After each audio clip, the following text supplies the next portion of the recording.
General nerdery. Hey, do you want to talk about some trailers? I think we should talk about some trailers. Fuck, boys, let's talk about trailers. Hi, I'm Steven, and fuck this goddamn How to Train Your Dragon remake trailer we watched.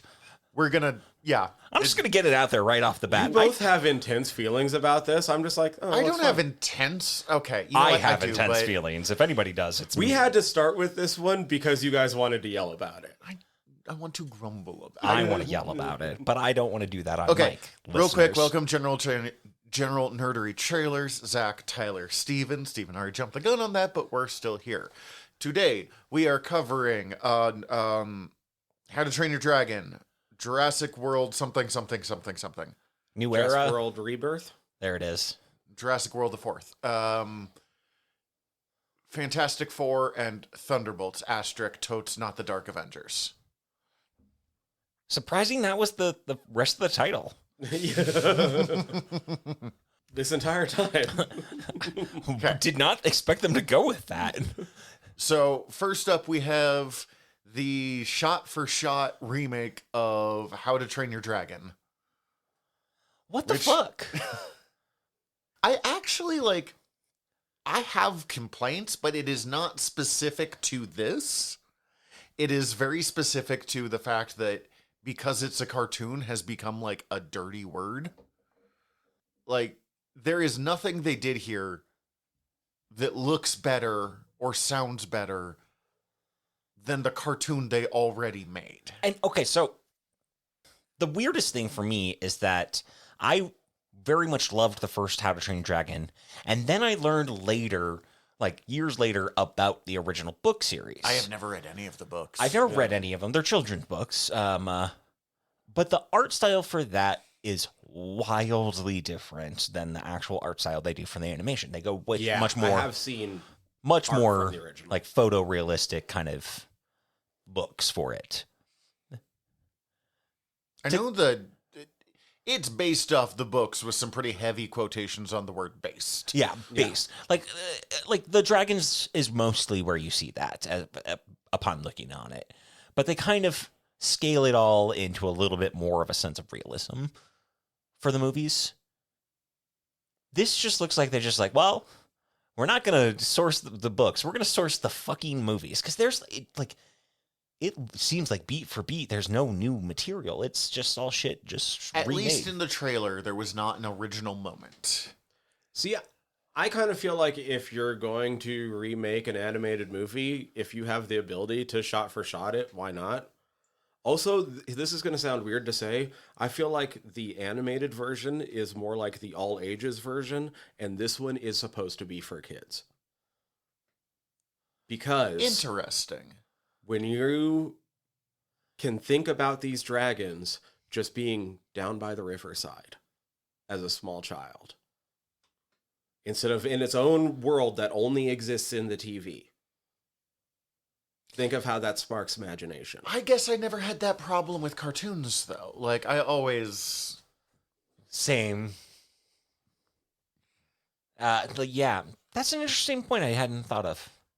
It just, I'm not saying this movie is particularly egregiously bad, and it's something that I've yelled about before, so I won't go too long into it, but, it is, from what I can tell, the same goddamn script. It is the same dad, I'm pretty sure. It sounded like they got Gerard Butler back. They got Gerard Butler back? Yeah, he got paid a lot of money, I'm sure. Good for him. They have taken they've obviously put a lot of money into making these people look like the cartoon characters to a point that they don't look like real people in some ways. They definitely have some anime adaptation ass hair. That's really what it is. If there's always this weird line with adaptations of if you go too far away from the source material, you're well, this is just something else at this point. But when it's just the same goddamn thing, I get frustrated because I'm well, I've already seen this. Oddly, one of the best ones to do it was Jon Favreau's Jungle Book. It's not an amazing movie, but I had a really good time. I refuse to call it the live-action Jungle Book because one part of it was live action. The kid. The kids live action. Everything else is Also, when you say live CG. action Jungle Book, I think of the one one with from the John 90s, Cleese. yeah. which And Lena Headey. No, I mean the one that had It's totally Lena Headey. it's totally Lena Headey, but also the guy who plays Mowgli also is in the Dracula 2000 trilogy. oh my god. Yeah. Was he the made-for-TV Bruce Lee movie guy? I think I'd have to look that up. I'm not certain. No, I was thinking of the Idris Elba as Shao Kahn one. Yeah, Bill Murray is, and like, it's not an amazing movie, but it was. I think it did like, it found the balance of we're retelling the Jungle Book, but we have changed things up enough that it still felt like its own story. And from the same regard, the one that comes to mind for me that I can go to bat for, and I know I have previously on an episode somewhere, is Maleficent. It's essentially Sleeping Beauty, but told from Maleficent's story. Yeah, that one changes pretty significantly just by where the story's from. Yeah, and it's really good. I highly recommend it. And I know it's entirely because I got so sick of people being like, "Oh yeah, that cartoon was really good. Did you hear? They're going to take it seriously and do a live action movie." And I'm like, "But why?" So I guess like maybe if they had, I get why you would want to do some shot for shot scenes. That's fine. The fact that it seems like every moment is shot for shot bothers me. And if you're, I also don't recognize that because I do not have the connection to the movie. It's fair. I've seen it twice. I watched it a was fun. lot in college. Yeah, I watched it a lot when it first came out, and then I, for some reason, lost the copy I had, and then it wasn't available to watch streaming at the time. So it's been a moment, but I just really fucking loved it. The soundtrack. Roommate that watched it a lot or something. I don't remember why I've seen it so much. The soundtrack just slaps. It It's is really good. But also like, it's the anime hair. I think that's like I don't need it to be like, oh, we're gonna go photorealistic now, but I would it is taking a cartoon, making it live action, but going so far into mimicking the cartoon that it no longer looks real. Yeah, like Hiccup's like bucket hair is too perfect. Like he's the only one that actually kind of has normal hair, and like it's the ones that's working the best there. Like they did so much stylistic choices that were already changed from the book to the animated film, that it's like you're clearly riffing off of that, and it's just like I would be so much more here for this if you were taking more liberties, and it doesn't feel like they are from what I've seen. Now I admit that we are definitely falling into the trap of, I mean, not necessarily us here specifically, but of like, hey, you need to do something original. No, not that original is like always the risk, but I feel like this is going too far. And I mean, it's, yeah. You need to do something at all original here. The changes that you've remade the movie. That said, Toothless looks fucking incredible. But he looks basically as good as the fucking animated movie With did. more scales. Yeah. I'm in the camp of we should be remaking live action movies as cartoons. No, that makes more sense to me. I agree with that. I just Imagine like a fucking animated Legally Blonde. I don't know what I was thinking, but that was not. See, I was going to go with Rain of Fire to keep it on the dragons, but We could do that too. That would be better. Rain of Fire was not a good movie. it should have been. Dragonheart. Animated. Oh, hell yeah. Yeah. Tell me Dragonheart was any live action movie that With wouldn't Gerard be better. Butler instead of Sean Connery. Patrick Stewart. Other than like weird like character-driven dramas, I can't think of any movie that wouldn't be 12 improved. Angry Men. Grumpy Old Man. Schindler's List probably wouldn't be better as an animated film. I don't know, man. Like Grave of the Fireflies has convinced me that you can do whatever the fuck you want with animation in World War II if you take it like seriously and make me cry a lot. I can't disagree. Like as soon as I said that out loud, it's like, actually, I bet you could make a really, really fucking wildly compelling version of Schindler's List animated. I mean, I also am just such a sucker for animated that it's its own. Same.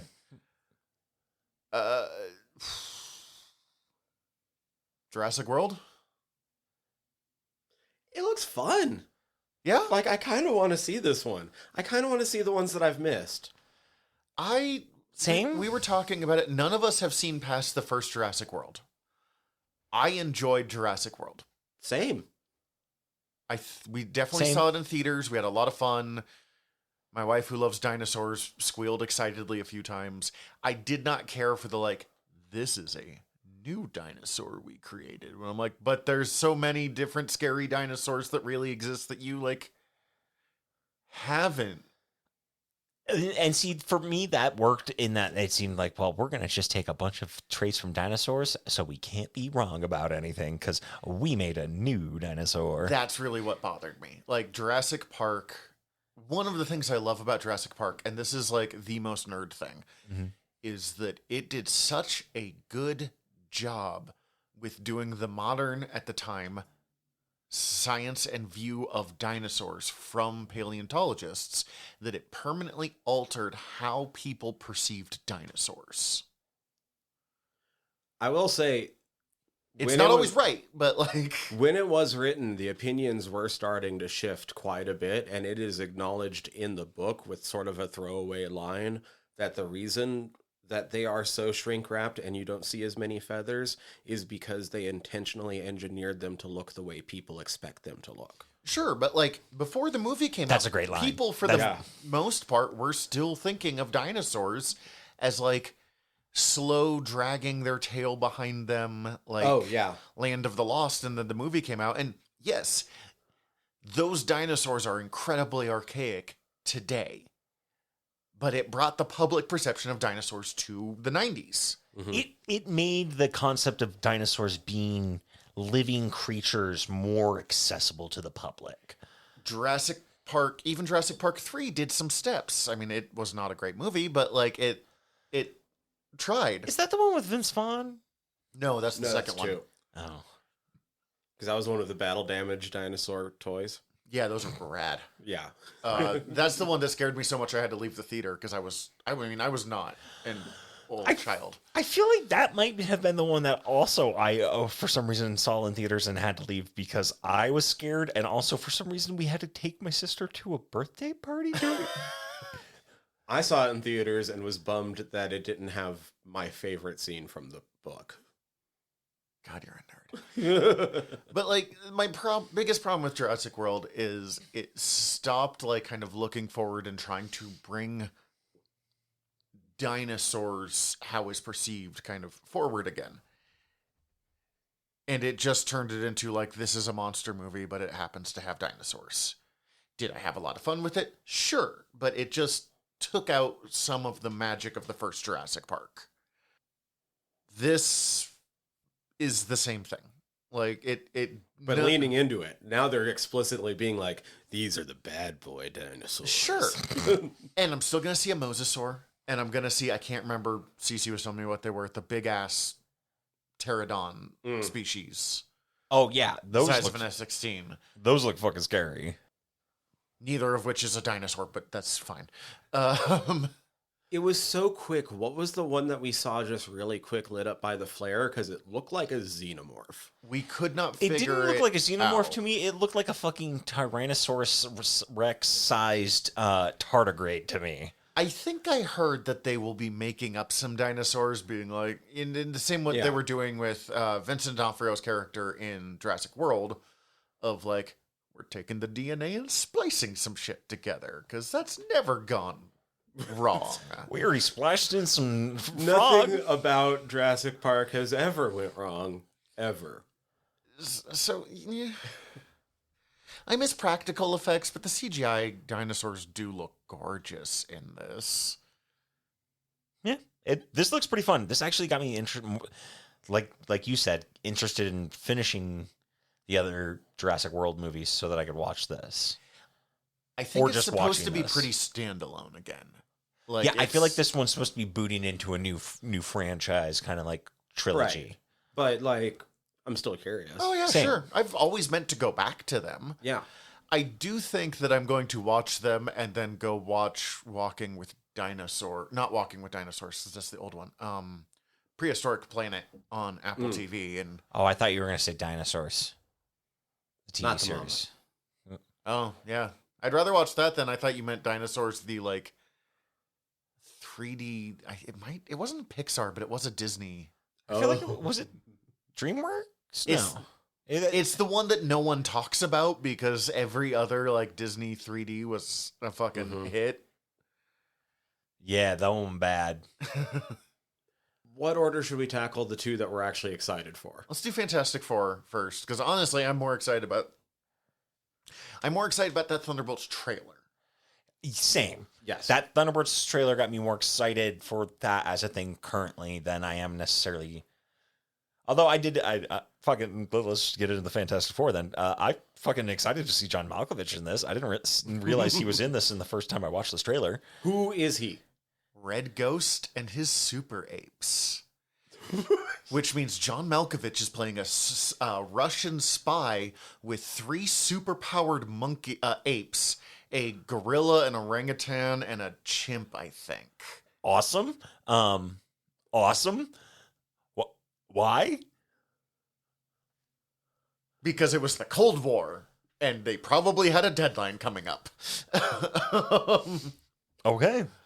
Look, a lot of characters existed because there was a deadline coming up, and Stan Lee could not be bothered, and Jack Kirby had the world's weirdest fertile imagination. Fair. I love it. Galactus, who we see the shading of, exists because he went, what do we do for the 50th issue? And he goes, I don't know, why don't they meet God? And Jack Kirby comes back a couple weeks later with Galactus and the Silver Surfer. And they're like, Jack? So I think my big question is, how long are we actually going to stay in their universe? When this movie plays out, is whatever that's going wrong going to shunt them over at the end? I think at the end. Or is it going to be like, because a lot of the times, especially in Marvel trailers, what we get from the first couple trailers Is like the first 20 30 minutes. minutes. Yeah. It's hard to say. I have no fucking clue in all honesty. My guess is it's going to be a Captain America, the First Avenger kind of setup. Which I could honestly see them doing that to really set a tone for like these characters. I honestly don't recognize the Human Torch or Sue. I don't know who these actors are. I'll have to look them up. The Human Torch is the guy from Stranger Things, Eddie, in that show. Did you watch the later seasons of Stranger Things? I fell off after season 2. Oh, same. I just know that he's the apparently hot D&D kid. Okay, I know of him because of Tumblr. Joseph Quinn. And her name is actually like Vanessa Kirby or something Yes. like that, which I think is Exactly. super fucking funny. How did you finally know a name? Because her last name is Kirby, and she's doing a Fantastic Four film. Okay, fair. Yeah. I've seen nothing with her. I don't know how I know that name, to be honest with you. Other than Kirby. Let's see. I'll let you know what she's in here in just a second. Looks like small part in Jupiter Ascending, Submission Impossible Fallout, Hobbs and Shaw, Okay, recognize her. Dead Reckoning Part 1, couple seasons of The Crown, Frankenstein Chronicles. She's done she did a theater run as Stella Kowalski in Streetcar Named Desire. Oh, cool. So it sounds like a pretty successful actress who is getting, this is probably her biggest tentpole movie role to date. Mm-hmm. Cool. Good for her.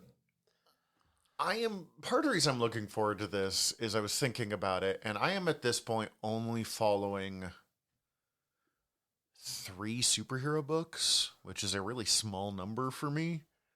And honestly, like 2 that I'm close on, and it's Superman and Fantastic Four, which is kind of wild to think about. I can't remember the last time that my two biggest books were Superman and the Fantastic Four, because they always sell well, but they're the books that, like, I think editors don't take seriously until they decide to make these movies, and they're like, oh, right, these books kick ass when we want them to. Like, Fantastic Four, I think, is running possibly one of the best runs that it's ever had, so, like, I want them to chase this. And Pedro Pascal is amazing. We haven't seen him stretch yet, I thought was interesting. No, not yet. No, we did see everybody else. We saw Sue become invisible. We saw Johnny on fire. We saw the Thing. Johnny doesn't get shit to do in this trailer. When Johnny flames on, it's being theorized due to the look on his face and how he's just like jumping out of a window at something. In fairness, that's not uncommon for him. But it's currently being theorized that they have digitally edited out the Silver Surfer. And that would make That's sense. who he's taking flight after. That would make sense. Yeah. We know that they did hire... We know the Silver Surfer's in this. We know it's a woman. Ooh. We know the internet's mad about this. And I keep being like... Okay, Steven so like. in every one of the official press releases I read, they never said that she's playing the Silver Surfer. They've said who she's playing, who happens to have been a female Silver Surfer. She's playing Shala Bal. Yes. I've heard it as the Silver Surfer, but I could be wrong. Shala Bal is, in the main universe, the wife of Norrin Rad, the Silver Surfer. And Awesome. I'm not saying she Or can't be the because Silver of- Surfer. I'm Sure. just saying that, like, I remember the outrage that happened when her casting was announced, and I remember going and reading the release and being like, it's not even saying she's playing the Silver Surfer, it's saying that she's playing Shala Bal. Yes. I mean, I think it's Silver... But either way, I just keep having the thought of, like, okay, even if you're going to be mad about wokeism or whatever stupid fucking horse shit that you're going to be mad about on this one, you're going to be mad that there's going to be a mostly naked or, like, seemingly naked silver lady flying around on a surfboard. What is wrong with you people? Right? Like, Look, that's... as much as I love Doug Jones, I would have preferred if Jessica Alba was the one flying around. I wouldn't mind Chris Evans. I wouldn't mind Jessica Alba. Actually, no, you could put in anybody from that one. those movies. Ian Gruff. Michael Chiklis? Michael Chiklis, hell yeah. I like a thick milkshake. The Thing looks good. Michael In this Chiklis one. is a handsome man. That's now not that where I was actually going think with this. that. But this Thing looks, I think... This like, thing looks amazing. They have the eyebrow ridges right for the first time in a movie. It looks like the Thing. It looks like, yeah. Because the Michael Chiklis thing looked good for 2002. Like, for early 2000s. He did not look like the Thing that much. It's all digital, right? This new one? Yeah.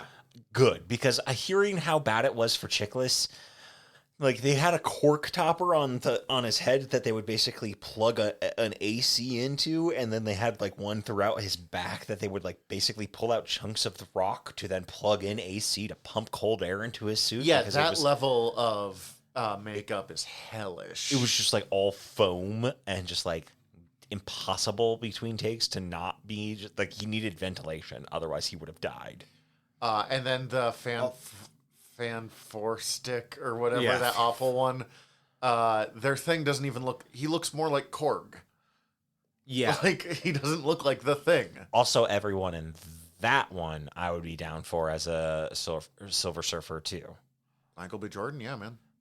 But also, Evan Yeah. Moss Backrack is a great actor. He's mostly famous for The Bear. I know, Yeah. and I've not seen The Bear. He's one of those actors that I have seen in other things in, like, smaller roles that I can't... Like, I don't have a movie where I'm like, I saw him in this, but I know that, like, I've I seen feel like him I in saw stuff. him in something Like, he's in a small bit in The Lake House. I think it's very much on purpose that they're showing him cooking. Absolutely. Like, 100%. That was it's- my first thought. I'm like, well, of course you're going to have Evan Moss Backrack cooking. I like that they're showing him... I mean, I think it actually matters beyond that, though, because part of the point of the Thing, that Ben Grimm is rough around the edges and a literal rock monster, but he is also like one of the most genuinely gentle and kind characters in the Marvel universe, which He was Micro in in the Punisher. the first one, In or the Netflix, yeah. Yeah. Oh, in the Netflix. Okay. He has a fun little bit in fucking No Hard Feelings, which is a random rom-com with Jennifer Lawrence, where she does full frontal nudity. And by the way, just as I was just like, wait, what the fuck? What? Okay, which Hi, Jennifer Lawrence. Wasn't expecting this. was not expecting this. I was just expecting a fun, semi-raunchy, romantic comedy type thing. Gonna up the raunchy scale. I'm sorry, I'm extra childish. Wicked up the raunchy scale, way more than I was expecting. But also had Matthew Broderick in it, and it was a very funny movie that I highly What recommend. movie is this? No Hard Feelings. Is this the one where she tries to seduce the college kid? The college kid's parents pay her to basically like date/take his virginity before he goes to college. I heard about this, and that is the worst plot I've ever heard. Like, It is the worst plot you've ever heard, and it's actually not a good movie, but it's actually really funny. yeah, no, and I'm not even like, as a movie plot, it kind of makes sense in its own terrible way, but like, those are bad parents. He was also in a few episodes of Andor. Oh, He's yes, just one of the that's dudes definitely down- where I yeah. know him. He's the one that like turns on the group. Yes. Arvel Skeen. Really? Okay. He's just a great character actor. This is mostly a mood trailer, though. Like, it's showing us. Holy shit, he's in most of Nosferatu, that Joe Hill adaptation. Right. He's in most of it. I'm assuming he's in all of it. Okay, that's just a weird way you put it. I haven't watched it. I just know of it. But like, this is a mood trailer. We get a bit of the thing. We see how the Invisible Woman's powers are gonna look. We're getting a lot of Reed Richards, and thank God we're getting a Reed Richards who is obviously very dedicated to his work, but is not. I hate when they just treat Reed Richards like he's an asshole. Mm-hmm. Reed Richards, I still maintain, is autistic and has trouble with social cues.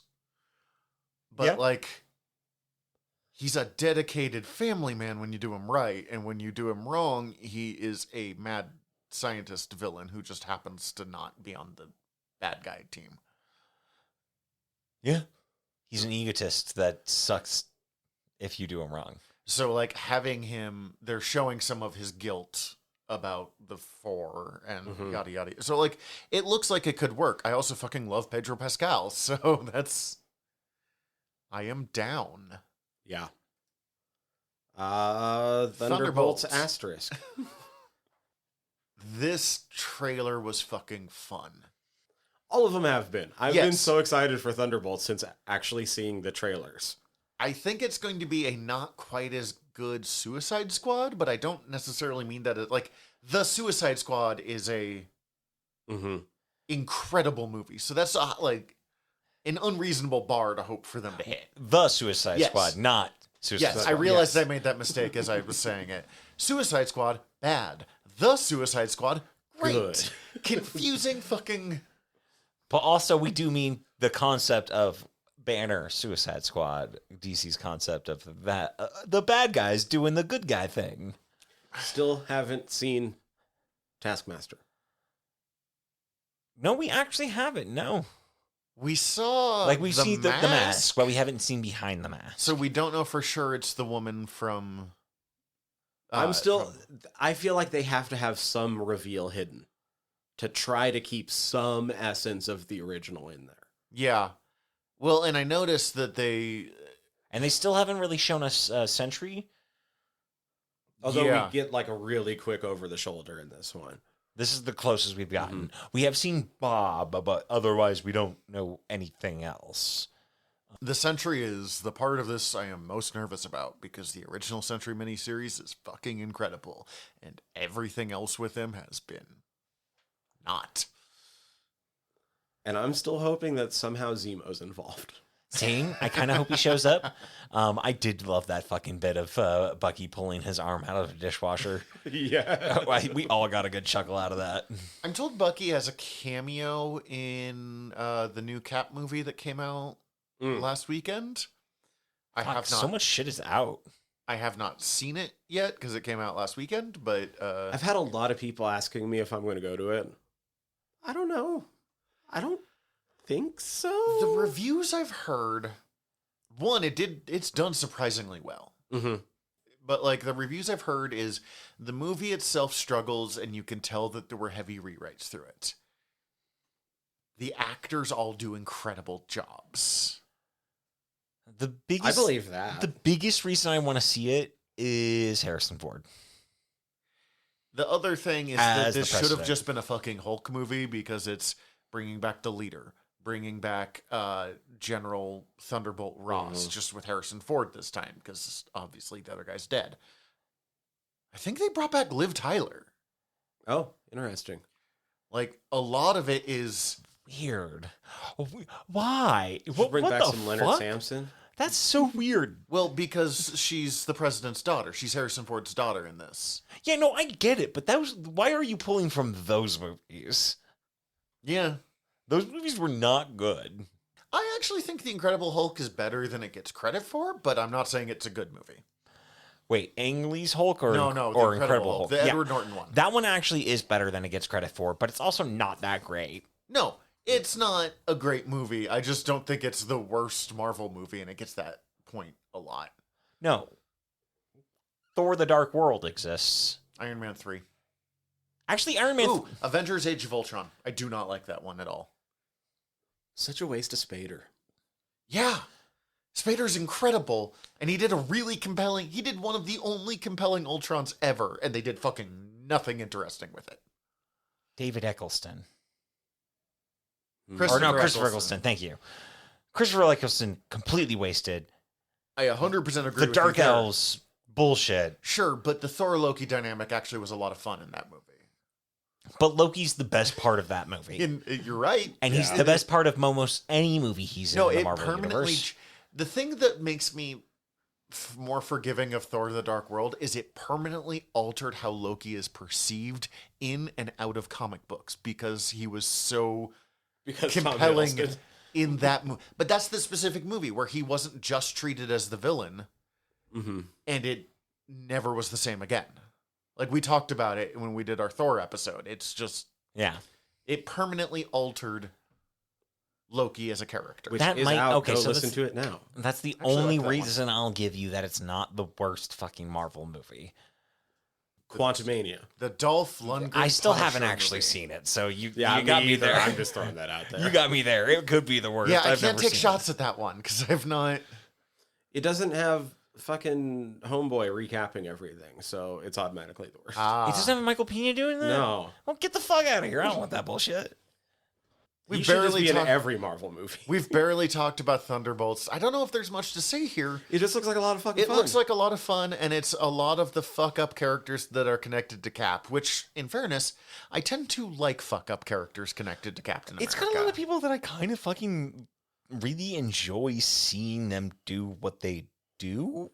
Like fucking Florence Pugh and who I think has only been getting better every time she's appeared as Yelena. David Harbour, And she was good in her first one. Sebastian Stan. Like they're all fucking incredible actors, and I really love them in these roles. And they enjoy these roles. Like, you can tell they're having fun playing the characters, and man, that is a change. Like, not a change, but it makes it better. Julia Louis-Dreyfus. And Julie Louis-Dreyfus. I'm blanking on U.S. Agent's actor's Yeah, name, but man. he's actually Oh, fucking great. Wyatt Russell? Yeah, there it is, Wyatt Russell. I was like, he's related to someone famous. Kurt Russell and Goldie Hawn's kid? Yes. Really? Yes. Look at him again. Yeah, and no, you're when just you like, said it, I can. Okay. I was like, oh, there it is. Yep.